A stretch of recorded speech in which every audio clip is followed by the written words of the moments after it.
약사, 변리사, 변호사 3개의 자격증을 가지고 활동을 하고 있습니다. 3번의 전문직, 이거 솔직히 하나 하기도 너무 힘들잖아요. 근데 이걸 다 통과한 사람은 도대체 어떤 사람일까? 로스쿨 3년 동안의 기간에서 한정해서 얘기를 하면은 저는 사실 안 힘들었어요. 오? 근데 진짜 막 그때 마비도 오고 그랬다고 했었잖아요. 못 움직여요. 변호사로 일을 하면서 되게 잠이 부족했어요. 그래서 오히려 로스쿨 다음에 잠을 좀 많이 잤던 것 같고 그 월급이 그래도 줘야지 좋은 업소를 채용을 할 수가 있으니까. 안녕하세요. 소피의 사랑방의 소피입니다. 오늘은 커리어 전환의 아이콘이라고 해도 손색이 없을 정도로 아주 다양한 이력, 아주 화려한 이력을 가진 우리 박예슬님을 모셨는데요. 정말 이 정도 스펙은 없으실 겁니다. 서울대 약대를 졸업하셨고요. 변리사 자격증을 따셔서 김앤장 변리사를 또 활동을 하시다가 로스쿨을 가셔서 변호사 자격증을 또 따시고 이후에 다시 김앤장 변호사를 거쳐서 현재는 개업 변호사로 활동하고 계시는 박예슬 변호사님 모셨습니다. 박수로 맞아주세요. 와.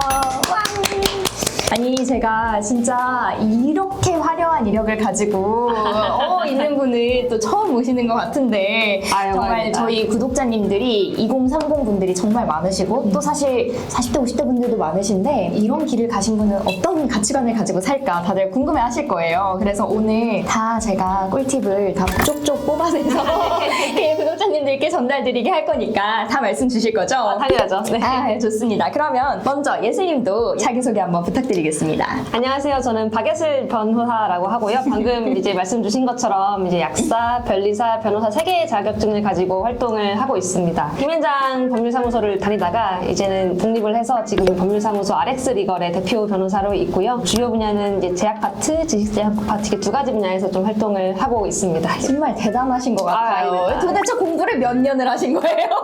등골 브레이커의 끝판왕이라고 할 수가 있는데 그래도 저 나름 네. 부모님한테 이제 학자금을 받아서 얼마 전에 다 갚았어요. 근데 또 그걸 받으시더라고요. 받으셔야죠.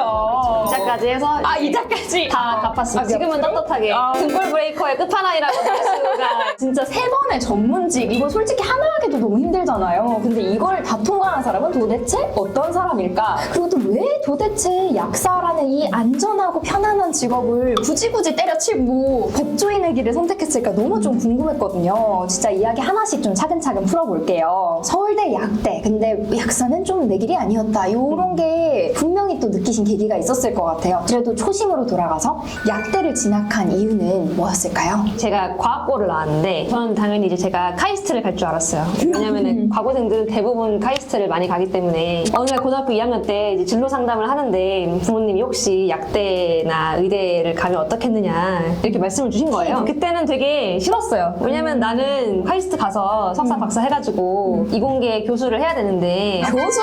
고딩이 교수의 꿈을. 교수를 해서 과학자가 돼야 되는데 그래서 이제 처음에 반발을 했다가 나중에는 설득을 당했죠. 그러니까 가만 생각을 해보니까 어쨌든 저는 생물을 좋아했는데 생물을 오랫동안 공부를 하다 보면 궁극적으로는 이거는 인간의 인체에 병을 치료한다거나 이런 식으로 도움이 되려고 하는 거잖아요. 그러면 오히려 직접적인 학문은 뭔가 생물학보다는 약학, 의학 이쪽이 맞겠다 싶어가지고 이제 그 중에서도 저는 좀 피를 보는 걸 잘 못해가지고 약대를 그럼 가겠다라고 생각을 했죠. 근데 약사 할 거란 생각은 그냥 안 했네요, 아예? 그쵸. 이제 약사 할 거라는 생각을 전혀 못하고 약간 좀 수단 같았어요. 아르바이트 하면서 용돈벌이 하고 석사하는 동안에. 근데 뭔가 내가 직업으로서 그 약국이나 병원 약국에 앉아가지고 이제 약을 조제하고 이런 모습은 좀 상상이 잘 안 됐고 뭔가 제 것 같지는 않은 생각이 그때 당시에는 있었어요. 근데 이제 석사를 쭉 연구 생활을 하다 보니까 제가 연구를 못 하더라고요. 저는 바이오를 하다 보니까 세포를 만져야 되는데 세포가 살아있잖아요. 얘네들이 자꾸 제 손만 타면 죽는 거예요.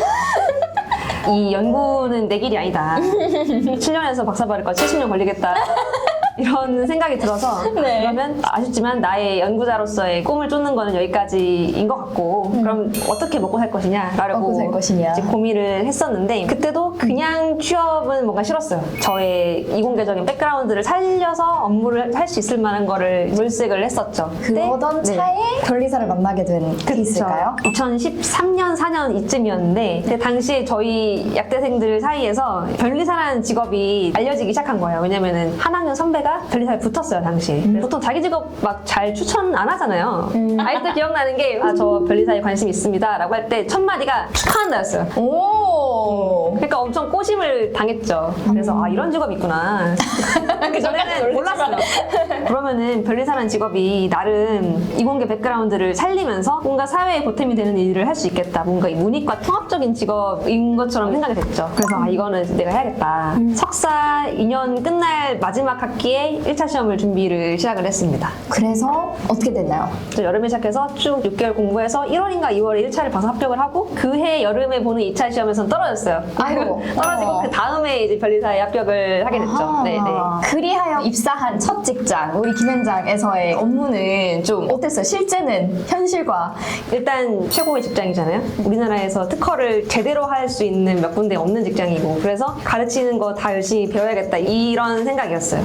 그래서 처음에 이제 일상 하듯이 모든 변리사들이 전통적으로 하는 업무인 특허 출원, OA라고 보통 표현을 하는데 이제 출원을 하면은 약간 그 대응하는 작업 그리고 등록 이런 것도 하고 등록된 권리가 나중에 어떤 침해자한테 침해를 받으면 뭐 심판 같은 것도 이제 하고 좀 다양한 업무들을 경험을 해볼 수 있는 기회였던 것 같아요. 그래서 재밌었어요? 재미만 있었다고 하면 거짓말이고 많이 힘들었죠. 많이 힘들었나요? 네, 그때 이제 자료를 되게 많이 봐야 됐어요. 몇백 페이지씩 되는데 이거를 다 알아야지 내가 이 기술을 파악하고 혹은 어떤 질문이 들어왔을 때 거기에 대응하고 이럴 수가 있어가지고 텍스트를 많이 봤던 그런 기억이 납니다. 몇 년을 하셨죠? 2년 정도 하고서 제가 갑자기 로스쿨로 튀는 바람에 자, 이 팀 네. 얘기 이제 변리사에서 변호사로 넘어간 얘기 한번 해볼까요? 어떻게 된 거예요? 그게 로펌에서 일하고 있으니까 변호사님들이랑 협업하는 일이 되게 많았어요. 그러다 보니까 변호사님들이 일하시는 것도 옆에서 볼 수 있고 그러다 보니까 아 뭔가 나도 해보고 싶은 거예요. 그게 기존에는 제 변리사를 기술을 만질 수 있어서 해보고 싶었다면 뭔가 점차 이 기술 말고 계약, 뭐 보증, 담보 이런 어떤 사회법 전반적인 거를 한번 다뤄보고 싶은 마음이 생기더라고요. 왜냐면은 우리가 살면서 민사적으로 분쟁이 생길 일은 꽤 있어요. 교통사고, 월세, 전세를 이제 오고 간다든지 이럴 때 되게 많은 방면에서 이제 마주하게 되는데 살면서 발명을 그렇게 하는 경우는 많이 없어서 뭔가 주변 사람들한테 도움을 주고 보람을 얻을 수 있을 만한 일이 그렇게 많이 없었어요. 주요 클라이언트는 다 짱짱한 이제 외국계 제약회사 막 이런 회사를 위주니까 그래서 뭔가 보람을 더 느낄 수 있을 것 같았어요. 변호사를 하면. 그리고 그때 당시에 제가 29살이었어요. 사실 30대, 40대도 진학하시는 분들 많은데 괜히 30 넘어가면 새로운 도전을 못 할 것 같은 생각이 드는 거예요. 20대일 때 로스쿨을 그래도 진학하자 이런 생각이 들어서 도전을 마지막으로 해보려고 했었죠. 그래서 이제 로스쿨을 갔고 로스쿨에서 아주 그냥 빡세게 공부를 또 이제 하셨고 그러고 나서 이제 변호사가 되었어요. 변호사가 되보니 좀 어떤 점이 가장 매력적이시던가요? 매력적인 거는 확실히 일이 정형화되어 있지 않다 보니까 재밌어요. 제 적성이 좀 맞는 것 같아요, 여기에. 그러니까 설득하는 글을 쓰고 사실관계를 파악해서 상대방이랑 이렇게 왔다 갔다 하면서 서면도 주고받고 이런 과정들이 전 재밌는 것 같아요. 또 하나 생각을 했던 거는 어쨌든 변리사는 변리 업무만 딱 할 수가 있잖아요. 그러니까 제3의 진로가 없어요. 특허청 공무원을 가진 않는 이상. 변리사로서 뭐 기업을 하든 그 회사를 가든 일이 크게 바뀌진 않는데 변호사는 그래도 판사 검사라는 새로운 진로가 있단 말이죠. 이런 부분에까지도 업무 영역이 확장이 될 수가 있어가지고 그래서 변호사가 좀 더 매력적이었던 것 같아요. 그래서 29살에 입학을 해서 32에 32에 변호사가 됐죠. 나이가 이렇게 다 까발려지는 건가? 아, sorry! 자, 그런 변호사의 매력을 가지고 다시 또 김현장으로 복귀를 하셨어요. 어떠셨나요? 김현장이라는 조직이 일이 힘든 걸로 일도 많고 이제 어려운 걸로 유명하다 보니까 이제 농담으로 왜 다시 왔니? 이렇게 이 어리석은 것 뭐 이렇게 농담으로 얘기해 주시는 분들이 있긴 했죠. 저는 이제 그 조직을 되게 좋아했어요. 그러니까 되게 엄청 젠틀하시고 일도 되게 잘 가르쳐 주셔가지고 그래서 감사하게도 로스쿨 때 이제 오퍼를 주셨을 때 갔죠. 네. 자, 그러면 사실 로스쿨 고시생 요 느낌 타이밍에 가장 힘들었던 건 어떤 거였어요? 로스쿨 3년 동안의 기간에서 한정해서 얘기를 하면은 저는 사실 안 힘들었어요. 오? 약사 고시 기간이 있고 변리사 고시 기간이 있고 로스쿨 고시 기간이 있는데 제일 안 힘들었어요. 뭐 왜 안 힘들었냐면은 어쨌든 학창 시절이잖아요. 그것도 친구들이랑 같이 있는 게 너무 재밌는 거예요. 아니, 사회생활 하다가 들어온 사람이 네. 그 학창 시절 다시 하는 하는 그런 느낌이 너무 재밌고 3년을 되게 즐겁게 보냈던 그런 기억이 있어요. 근데 그래도 마지막 한 변호사 시험 치기 한 달 정도는 그때는 되게 힘들었던 것 같아요. 어쨌든 내가 좋은 직장 일하다가 때려치고 다시 와서 혹시라도 합격을 못하면은 그렇잖아요. 그동안의 기회비용 다 날리고 이런 생각을 하니까 그때는 좀 심적으로 부담이 됐었는데 3년 기간 동안에는 되게 좀 재밌게 공부를 했던 것 같아요, 오히려. 다행입니다. 여러분, 그래서 늦지 않았어요. 나이가 또 있으셔도 또 도전할 수 있다라는 것. 아니, 고시 생활, 특히 로스쿨 이 고시생 이 3년 사실 진짜 스트레스 받으면서 다닌 사람들 제가 정말 너무 많이 봤는데 이거 이렇게 즐긴 사람 처음 보거든요.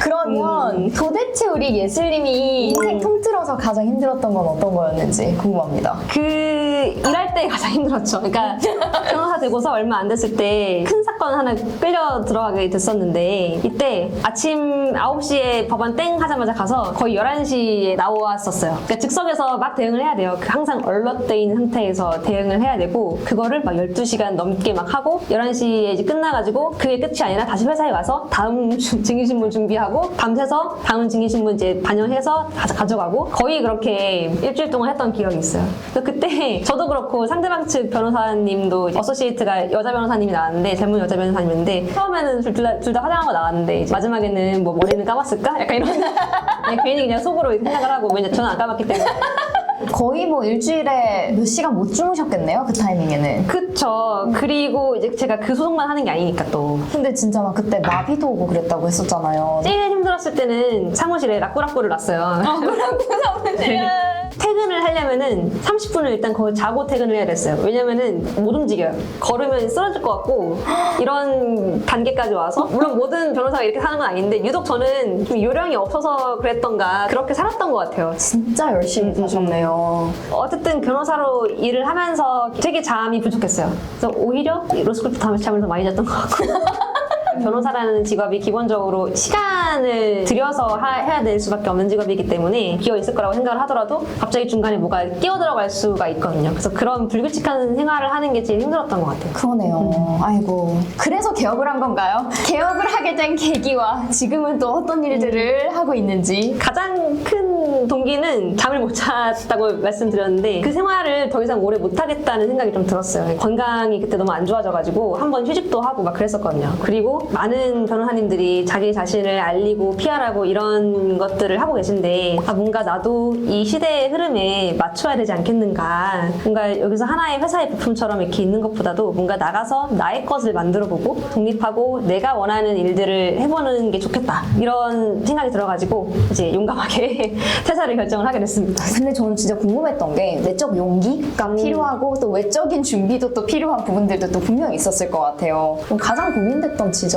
고민됐던 거는 근로자에서 벗어나서 사업을 하는 거잖아요. 그래서 모든 사업하시는 분들의 공통적인 불안이실 것 같은데 처음 하는 거니까 그리고 변호사도 많아지는 요새 시점에서 과연 내가 잘 살아남을 수 있을까 이런 고민을 처음에는 했었죠. 사실 제가 이제 직업을 바꿔왔던 이력을 보면 거창한 고민을 막 하진 않았어요. 좀 더 좋아 보이고 나한테 맞아 보이는 것들을 이렇게 쭉 찾아갔던 거지 큰 뜻을 품고 바꾸거나 이런 건 아니었거든요. 그리고 한 번 할 때 되게 추진력이 있어요. 저는 결정을 하면 더 이상의 뒤를 안 돌아봐요. 왜냐면은 고민을 하고 진입했을 때의 마음가짐에서 나한테 오는 기회는 또 다르거든요. 완전. 그쵸. 그래서 그랬던 것 같아요. 그러니까 김현장에서 나올 때도 사업을 했을 때 망할 수 있다는 고민을 하잖아요. 모두가 사업할 때 하잖아요. 근데 개업을 했을 때 어디서 사건을 가지고 오느냐. 이거는 개업한 나와 개업하기 전에 나는 아예 다른 스테이터스인 거예요. 그런 관점에서 보면은 고민을 개업할 때도 크게 안 했던 것 같아요. 그 다음에 내가 사업을 확장시키고 성장시키는 문제는 그때 주어지는 기회를 잡아서 해야 되는 거지 지금 고민해봤자 안 근데 된다. 사실 이게 또 주변에서 더 그렇잖아요. 주변 반응은 어땠어요? 부모님은 제가 변리사로 김현장을 다니다가 처음 퇴사했을 때 이미 저를 놓으셨어요.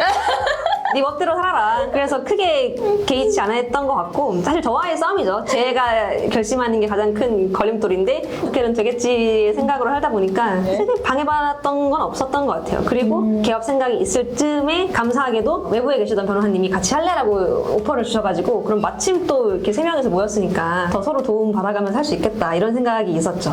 약사, 변리사, 변호사 이거 진짜 다경해본 사람은 사실 많이 없을 텐데 해봤더니 이거는 이런 특성을 가진 사람한테 좀 맞을 것 같다. 이런 포인트들 좀 짚어주실 수 있을까요? 나이대에 따라 다른데 일단 뭐 나이 상관없이 성격적인 것만 보자면은 약사는 한 군데에서 좀 오래 일해야 돼요. 한 장소에서. 그런 게 괜찮은지 만났던 사람만 만나는 게 괜찮은지 혹은 혼자서 서서 오래 일하는 게 괜찮은지 이런 것들이 괜찮으시다면 약사가 잘 맞아요. 변호사는 좀 더 활동적인 것 같아요. 물론 변호사도 사무직이기 때문에 기본적으로 혼자서 내 사무 공간에서 막 이것만 하는 직업은 맞기는 맞는데 의뢰인 상담도 깊게 오래 해야 되고 뭐 소송 같은 거 하면서 계속 전화해야 되고 계속 체크해야 되고 사실관계 파악해야 되고 뭔가 사람들을 만나고 이야기하고 설득하고 이럴 일이 되게 많아요. 그러다 보니까 사람 만나는 거 좋아하시고 페이퍼워크 하는 거 좋아하시는 분들한테는 변호사가 맞다. 변호사는 좀 더 비슷한 것 같아요. 근데 하는 일이 다른 거죠. 변호사는 법 자체를 보고 문서를 보고 한다면은 변리사는 기술 문서를 봐요. 보는 문서 자체가 다르지 기본적으로 페이퍼워크 하는 건 똑같고 외부 고객이랑 뭐 전화든지 이메일이든지 소통을 많이 활발하게 해야 되는 거는 똑같기 때문에 성향 자체는 두 가지는 좀 같은 카테고리에 묶이지 않을까 생각을 합니다. 그럼 아까 나이 언급하셨는데 나이대별로도 한번 말씀해 주시죠. 약사는 대학교를 지금 수능 쳐서 가야지 딸 수 있고 변리사는 아직 고시예요. 그러니까 언제든지 시험 쳐서 붙으면 돼요. 변호사는 살짝 기회비용이 있죠. 대학교를 졸업을 하고 나서도 3년의 비용과 시간을 투입을 해야지 할 수 있으니까 대학교 진학해야 되는 어린 친구들은 적성 따라가시면 돼요. 현실적이야. 네. 너무 좋아요. 그때는 네. 기회비용이라는 게 없으니까 네. 사회생활 하다가 내가 회사 싫어. 그럼 약사, 변리사, 변호사 중에 뭘 할까? 라고 물어보시는 분들이 있는데 그때는 빨리 붙을 수 있는 거. 약사는 아직까지 합격률이 80~90%는 되는 걸로 알고 있어요. 안전하게는 약사를 그나마 좀 고려를 해보시라고 말씀을 드리고 싶고 변리사는 아직도 합격률이 좀 많이 낮아요. 한 20%, 10%라고 그냥 알고 있는데 그럼 아무리 내가 열심히 공부하고 해도 운에 따라서 3년이 걸릴 수도 있고 4년이 걸릴 수도 있고 그런 것들을 보면은 내가 이 기간 동안에 돈 못 벌면서 불안한 상태 속에서 있는 게 괜찮은가 좀 답이 나오죠. 변호사도 지금은 합격률이 50% 안쪽에서 이제 진동을 하고 있는데 어쨌든 절반은 떨어져요. 그리고 변호사 시험은 5년 내에 붙어야 돼요. 그렇기 때문에 6년째 가면은 다시 로스쿨을 가던가 뭐 하는 방법으로 다시 도전을 해야 되는데 이런 어떤 합격률 측면에서 고려가 필요할 것 같고 이제 직장 다니다가 오신 분들은 미래성은요? 은 정말 어려운데 세계 직업 다 요새 어려워요. 옛날과 다르게 개국하시는 약국장님들, 대표 변리사 변호사님들의 가져갈 수 있는 그 수입이 확실히 낮아진 건 맞아요. 그리고 사실 사업은 개인의 역량이 좀 크니까 그거는 좀 차치하고 말씀을 드릴게요. 고용으로 있을 때는 약사분들은 서울권에 있으면은 연봉이 한 400~500 정도 되는 것 같아요. 근데 이제 지방으로 내려가면 700~800 이렇게 뛰고 변리사 변호사는 수습대를 제외하고는 약사보다는 많이 받는 것 같아요. 그 월급이 그래도 한 700~800은 줘야지 좋은 업소를 채용을 할 수가 있으니까. 그래서 뭔가 레인지가 약사는 여기에 있다면은 변리사 변호사는 살짝 막 이렇게 있는 느낌? 근데 우리가 이 직업들을 평생 가져간다고 하면은 언젠가는 영업을 해야 돼요. 변리사 변호사는 회사에 있든 개업을 해어 있든 기본적으로 영업이 베이스가 되는 직업이라 가지고 그때는 좀 개인의 역량이 많이 들어가죠. 네. 그래서 이 모든 거 다 해봤는데 제4의 직업혹시 생각하시는 거 있다면 말씀 주시죠. 직업을 이제 그만 바꿔야 돼. 어떤 친구들은 저한테 다음에 의대 가냐고 이렇게 물어보는데 그건 농담이고 달성하고 싶은 목표가 있다면 지금 있는 사업체를 이제 안정적으로 운영을 하는 게 가장 크고요. 그냥 개인적인 소망이면은 그냥 잘 하고 싶어요. 일을 배우면은 끝이 없지만은 최대한 많은 경험과 이제 공부를 함으로써 제가 속해 있는 분야에서는 최고의 전문가가 될 수 있는 사람이 되고 싶죠. 박예슬 변호사라는 사람이 있어 이렇게 떠올릴 수 있는 사람이 되면은 그거는 되게 만족스러울 것 같습니다. 믿고 맡길만 해라는 그런 그쵸. 신뢰감. 네. 너무 좋습니다. 그래서 지금까지 이렇게 이야기를 쭉 들어봤는데 여러분 어떠셨나요? 아 이거 무슨 뭐 다큐 한 편 찍어 인생 극장 하나 찍어도 될 것 같아요. 근데 이제 여기서 끝이 아니죠. 사실 영어 이야기 또 안 할 수가 없거든요. 2부에서는 영어를 중심으로 우리 예슬 변호사님께서 또 커리어를 어떻게 기회를 더 많이 갖고 오셨는지 이런 이야기들도 같이 한번 이어가 보도록 하겠습니다. 감사합니다. 2부에서 만나요.